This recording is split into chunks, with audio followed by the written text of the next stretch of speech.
My name is Lior Haiat. I'm the Israeli Consul General to Florida, Puerto Rico, Alabama, and Mississippi, based here in Miami. 10 months ago, I came the beginning of March of 2016. I came from Jerusalem. I was in charge of Central America and the Caribbean before. And before that, I served in Spain and in Argentina as the spokesperson of the Israeli embassies there.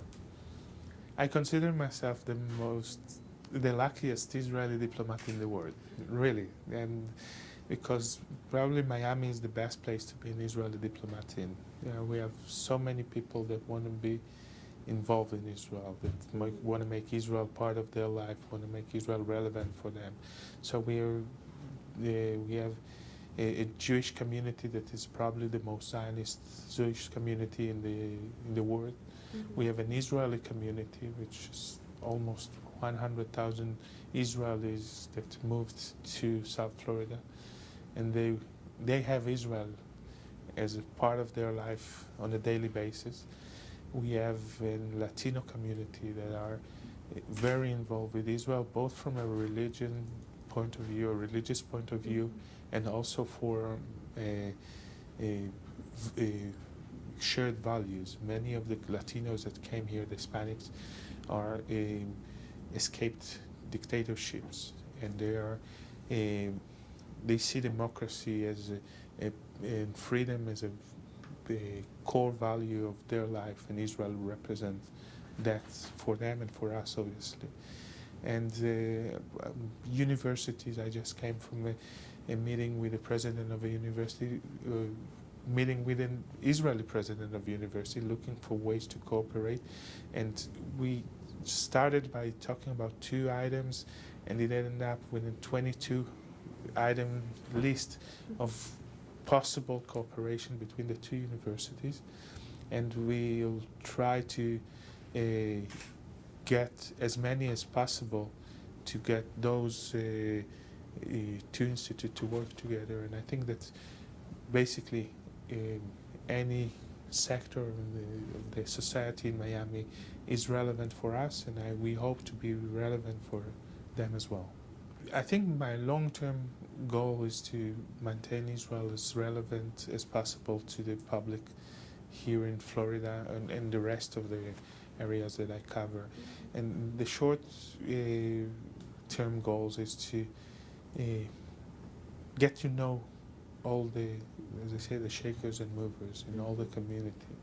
I think the Miami is an exciting city. You see so many different cultures in one place, and it's all part of the culture of Miami. You can't separate it to different places. It makes me think that Israel is very similar. Being from a different place is being like the others. We're being that's a bridge that connects our 2 cultures. So that's the short-term goal, is to be involved in those areas. I was asked, since I came here, if I'm accommodating. Miami is very easy to settle in. As Israelis, I felt right at home the first day I stepped foot in Miami. That's very easy. I'll talk in a general terms, not really in Miami. Our challenges is to maintain, to show that Israel is not only an ally to the U.S., is also an asset to the U.S., to the U.S. economy, to the U.S. national security, and to the U.S. politics. And we are not just there to receive from the American people. We are here to give, and I think that's a lot that can be accomplished by the cooperation between Israelis and Americans. Unfortunately, in the last few years, we tend to see a very radical anti-Israeli voices in the American society. Fortunately, in Florida, you can hardly hear them, but you do in other places, especially in universities. The boycott movement, boycott, divestment, and sanction movement is a threat not only to Israel, it's a threat to the free world. It's an anti-Semite movement, and we have to fight it. We have to fight it wherever they are active. We have to be there, and when they are not yet active, we have to prepare ourselves, and that's what we're doing here. I think in the last few months of the Obama administration, we saw that although Israel and the U.S. are long allies or long-time allies and with close friendship, sometimes we see the reality in a different ways.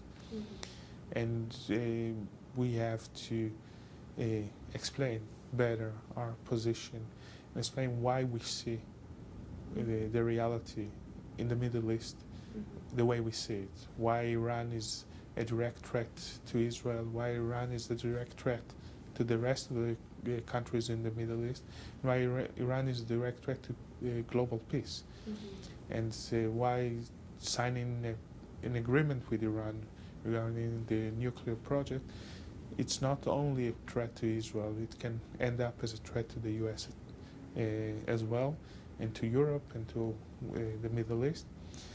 And why we see that lately the decisions of the Obama administration not to veto the UN anti-Israeli resolution can be a threat to our national security, and therefore a threat to the rest of the Middle East as well.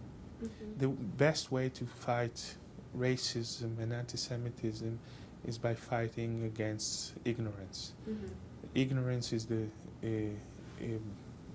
best tool for the racists to work with.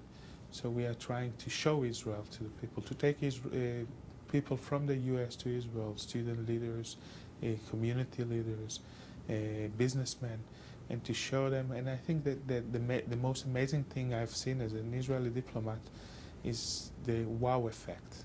Every person that comes to Israel for the first time, the first word that comes out of his mouth is wow. I didn't expect that. And it doesn't matter what the expectations were, Israel is different. And the best way to know Israel is to visit Israel. So that's, if we could take all 300 million Americans to Israel, we would. We are working on it. It's not as easy as it sounds. And but the ones who can't go to Israel, we'll try to bring Israel to them and to make Israel relevant to them, not only through politics, through economy, through culture, through music, through any other aspect that they are interested in, to make it also relevant, Israel relevant in that aspect too.